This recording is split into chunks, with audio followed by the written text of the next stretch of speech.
आज हम next topic start कर रहे हैं fundamental equations of surfaces. Fundamental equation of surfaces में टॉपिक है गॉस फार्मूला।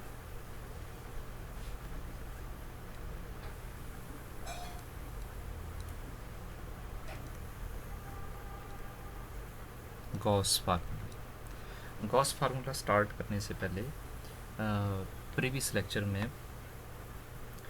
आपको कुछ इम्पॉर्टेंट पॉइंट्स बताए हैं, जैसे E F G L M N, these are the six quantities, and these six quantities are called fundamental coefficients or fundamental magnitude. E F G को क्या बोलते हैं हम? these three quantities E F and G are called first order. ये जो E F G है इसे क्या बोलते हैं हम? First order fundamental magnitude. First order fundamental magnitude, first order fundamental magnitude, या इसे हम फर्स्ट ऑर्डर फंडामेंटल कोफिशिएंट भी बोलते हैं। ये आपको सारा प्रीवियस लेक्चर्स में बताया गया है। और L M N, these are another three quantities, और इन तीन क्वांटिटीज़ को हम क्या बोलते हैं, क्या बताया इस आपको? These are called second order. L M N को क्या बोलते हैं? सेकंड ऑर्डर फंडामेंटल मैग्नीट्यूड, और these three quantities are also called second order fundamental coefficients.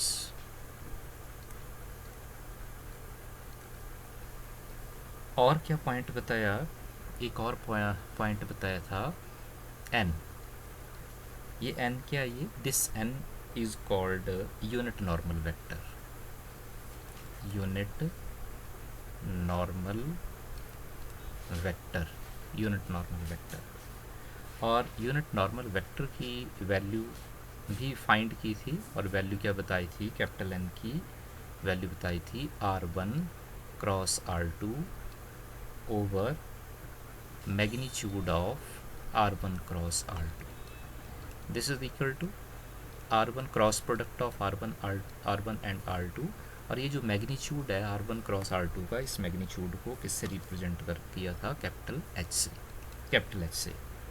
तो यूनिट नॉर्मल वेक्टर की वैल्यू क्या है? हमारे पास वैल्यू क्या आई? R1 cross R2 over capital H। और भी कुछ एक इम्पॉर्टेंट पॉइंट्स बताए थे, क्योंकि यहाँ सरफेस की बात कर रहे हैं। टॉपिक है फंडामेंटल इक्वेशन ऑफ सरफेस। क्योंकि जब हम सरफेस की बात करते हैं तो सरफेस में आपको कुछ और भी पॉइंट्स बताए थे, जैसे आपको बताया था suppose this is a surface, ये एक सरफेस है। सरफेस को इसे सरफेस बोलते हैं। सरफेस को हम कैसे रिप्रेजेंट करते हैं? किया था सरफेस को R is equal to R of U। Surface में कितने कंपोनेंट होते हैं? दो कंपोनेंट। वो दो कंपोनेंट कौन से बताएं आपको? U और V। And these two components are also called parameters. ये जो दो कंपोनेंट हैं इसे क्या बोलते हैं? पैरामीटर बोलते हैं। सरफेस को हम S से भी रिप्रेजेंट करते हैं, कैपिटल S से भी रिप्रेजेंट करते हैं। सरफेस में क्या बताया था आपको कि जैसे हम सरफेस में हम सपोज कोई पॉइंट कंसिडर करते हैं, ये आपको सारा जो आपको पहले बताया गया है कि जैसे सरफेस में हम कोई पॉइंट कंसिडर किया, इस पॉइंट का कोऑर्डिनेट, इस पॉइंट का कोऑर्डिनेट क्या वो किससे रिप्रेजेंट करें? क्योंकि सरफेस की बात कर रहे हैं तो सरफेस में दो कंपोनेंट होते हैं, दो पैरामीटर होते हैं। उन दो पैरामीटर को हम किससे रिप्रेजेंट करते हैं? U और V से रिप्रेजेंट करते हैं। U V जो वो किसके कंपोनेंट है? Position vector. R means position vector. R जो है वो किस पोजीशन वेक्टर जो किस ऊपर डिपेंड है? U और V के ऊपर डिपेंड है। सरफेस की रिप्रेजेंटेशन है R is equal to R of U, V। तो आपको बताया था कि जैसे आर जो वो यू और वी पर डिपेंड है, तो सपोज जैसे आर का आप पार्शियल डेरिवेटिव फाइंड करेंगे, सबसे पहले फर्स्ट पैरामीटर अप्लाई करेंगे तो क्या आएगा, curl R over curl U, partial derivative of R with respect to U. तो जब आप पोजीशन वेक्टर का partial derivative with respect to U find करेंगे तो इसे हम कैसे रिप्रेजेंट करते थे, सिंबॉलिकली इसे हम लिखते थे R1। In the same manner जब हम पोजीशन वेक्टर का R का derivative with respect partial derivative with respect to second parameter that is V apply करते हैं तो रिप्रेजेंट कैसे करते हैं, कैसे लिखते हैं, partial derivative of R with respect to V, और इसे रिप्रेजेंट कैसे करते हैं, R2 से रिप्रेजेंट करते हैं। तो इसका मतलब ये हुआ कि जिस प्लेन में जैसे ये कोई एक सरफेस है, सरफेस में पॉइंट कंसिडर किया, तो इस पॉइंट पर ऐसे आप इसे अंडरस्टैंड कर सकते हैं, इस दो वेक्टर हैं। फर्स्ट वेक्टर क्या, दीज आर द वेक्टर्स, ये आपको पता, वो पहले बताया सारा पॉइंट, R1 ये फर्स्ट R1 और ये क्या R2 है।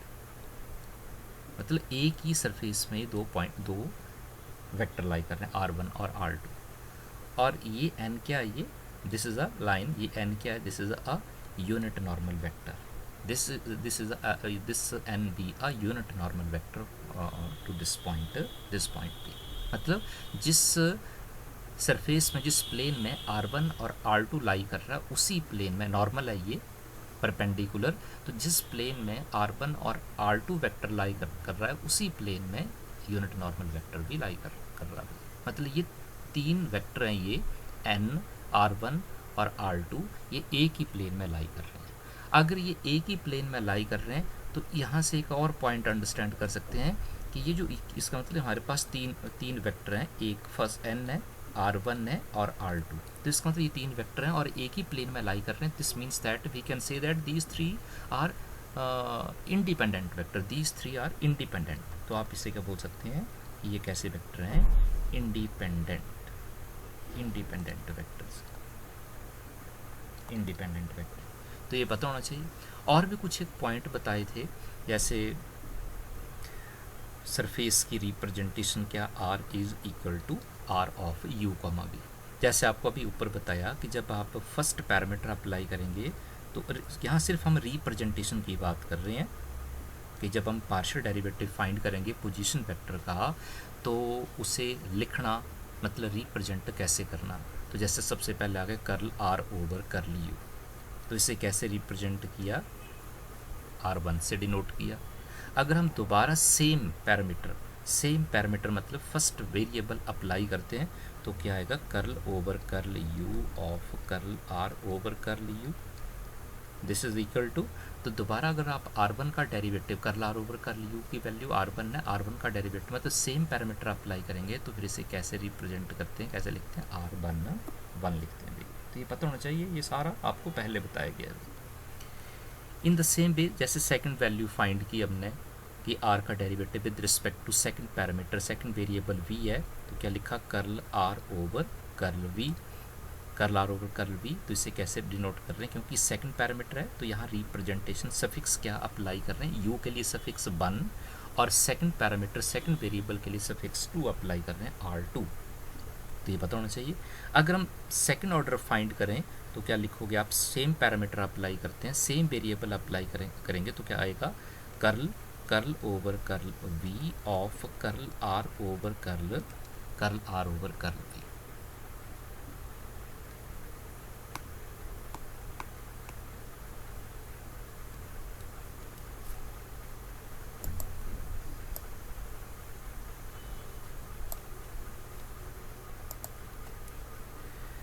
और अप्लाई करेंगे तो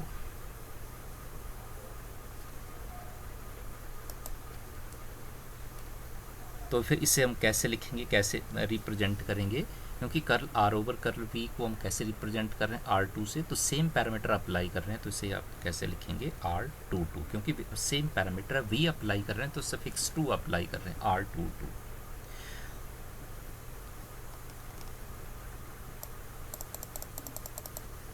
इन द सेम वे जैसे suppose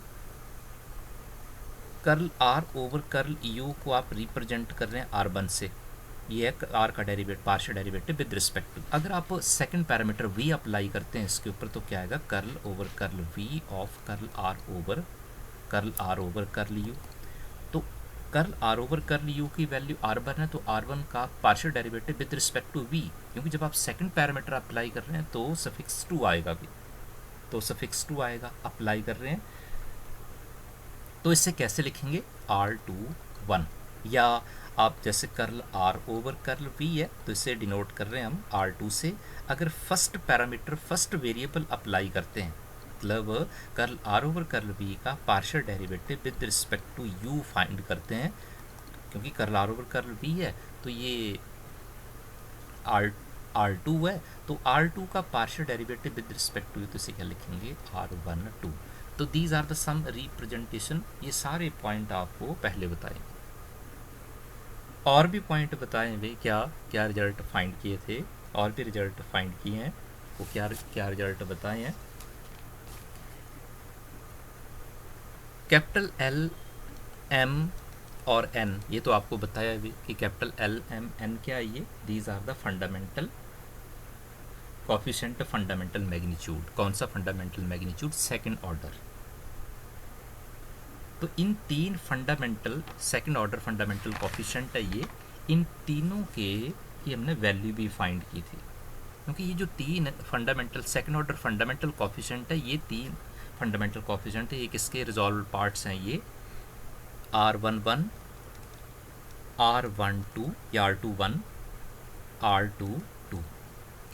These three second order fundamental coefficient, जैसे फंडामेंटल मैग्नीट्यूड बोलते हैं, ये इस क्या बोलते हैं इसे, these are the resolved parts. किसके रिजॉल्व्ड पार्ट्स हैं ये, R11 R12 R2 along the normal to the surface, along the normal to the surface. तो ये सारे पॉइंट आपको पहले बताए गए और वैल्यू भी फाइंड किए थे। ये जो तीन सेकंड ऑर्डर फंडामेंटल कोफिशिएंट है, ये तीनों किसके रिजॉल्व पार्ट्स हैं, इन तीन वेक्टर के, R11 R12 इन तीनों की वैल्यू भी फाइंड की है। तो वैल्यू कैसे फाइंड की थी, जैसे कैपिटल L की वैल्यू क्या थी, N dot R11, capital M की वैल्यू N डॉट R22, और कैपिटल N की वैल्यू, ये जो कैपिटल N है ये क्या है, ये fundamental second order fundamental coefficient है, और ये N क्या, ये जो n लिखा, ये n क्या, ये देखो ये n बताया आपको, यूनिट नॉर्मल वेक्टर है, ये इंपॉर्टेंट है। तो कैपिटल N की वैल्यू क्या, कैपिटल N की value n dot R22। These are the three resolved parts, capital L capital M capital N, these are the three resolve, किसके रिजॉल्व पार्ट्स हैं ये, इन तीन वेक्टर के। कौन से वो तीन vector, first is R11 R12 R22, और इन तीनों की वैल्यू भी फाइंड की गई। तो ये बेसिक कंसेप्ट है, ये टॉपिक स्टार्ट कर रहे हैं हम लोग। क्या टॉपिक है, फंडामेंटल इक्वेशंस ऑफ सरफेस। इसमें फर्स्ट टॉपिक क्या, गॉस फार्मूला। तो गॉस फार्मूला स्टार्ट करेंगे, तो उसके लिए जो बेसिक कंसेप्ट हैं जो पहले बताया गया, उन कंसेप्ट का, उन पॉइंट्स का हमें पता होना चाहिए, because all these points will help us for further